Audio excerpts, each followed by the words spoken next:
Balozi wa amani duniani na mchimbaji mdogo wa madini ya dhahabu kutoka mkoa wa Geita, Messi Changula, ametangaza kuwa wanatarajia kufanya kongamano kubwa la amani litakalofanyika jijini Dodoma, likiwa na lengo la kuhimiza na kuendeleza amani barani Afrika na nchini Tanzania kwa ujumla. Akizungumza na waandishi wa habari mapema leo mkoani Geita kuelekea siku maalum ya kongamano hilo ambalo linatarajiwa kufanyika tarehe 21 mwezi huu, Changula amesema kuwa amani ni msingi muhimu uliowekwa kwa waasisi wa taifa na kwamba ni jukumu la kizazi cha sasa kuhakikisha msingi huo unalindwa na kuendelezwa. Pia ameongeza kuwa kongamano hilo litawakutanisha wadau mbalimbali wa masuala ya amani, viongozi wa dini, wanaharakati na vijana kwa ajili ya kujadili kwa kina namna ya kudumisha mshikamano wa kitaifa hasa katika kipindi nyeti cha uchaguzi. Hii ni News Update Media, Yusuf Shaban, Geita. Ya balozi wa amani.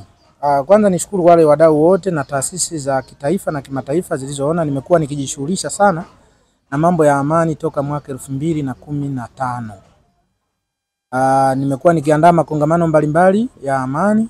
Nakumbuka mwaka 2015 tumeandaa mkoa wa Dar es Salaam, mwaka 2020 tumeandaa Arusha, na mwaka huu tuna maandalizi ya kuandaa kongamano ambalo tunashirikiana na jukwaa la wazalendo huru Tanzania, ambalo kongamano hilo tunategemea kuandaa tarehe 21 mwezi wa 6 2025 Dodoma. Kongamano linaloenda kwa jina Kongamano la Amani na Upendo kwa Taifa. Kongamano la Amani na Upendo kwa Taifa. Ukiniuliza mimi katika Afrika, bara la Afrika, basi nitakwambia nchi nzuri ninayoipenda ni Tanzania. Sio kwa sababu nimezaliwa Tanzania, ni kwa sababu ya amani iliyopo Tanzania, na pili mifumo ya kiuongozi ya nchi ya Tanzania. Tanzania ni nchi pekee ambayo tumepata uhuru bila kumwaga damu. Hiyo ni kiashirio kikubwa cha amani. Tanzania ni nchi pekee ambayo haina udini wala ukabila. Hiyo ni nchi pekee ambayo naita bora. Kwa hata leo ukiniambia, hata ukifanya hesabu ukiambia chagua kati ya nchi zilizopo Afrika, bado nitakwambia Tanzania the best country. Sasa ukiangalia hayo yote yana kuwepo kwa sababu gani?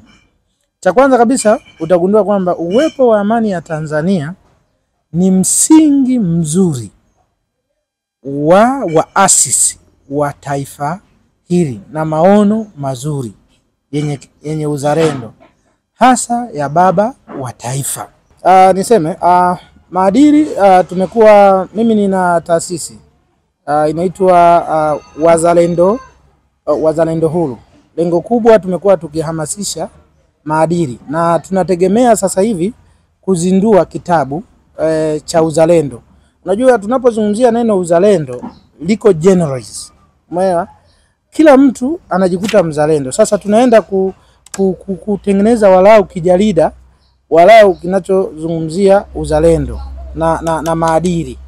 Ili kwa sababu kila mtu unajua hata kanisani wanaenda kwa sababu wana Biblia ndio muongozo, au wanaenda msikitini kwa sababu wana msaafu ndio muongozo, lakini uzalendo hatuna muongozo, kwamba hata usema wewe unasema mzalendo, wewe sio mzalendo. Umeona? Kwa hiyo ndio maana tunaandaa makongamano washa mbalimbali hasa za kuwashauri vijana na Watanzania jukumu la kufanya kazi, hatutoi ya kwetu.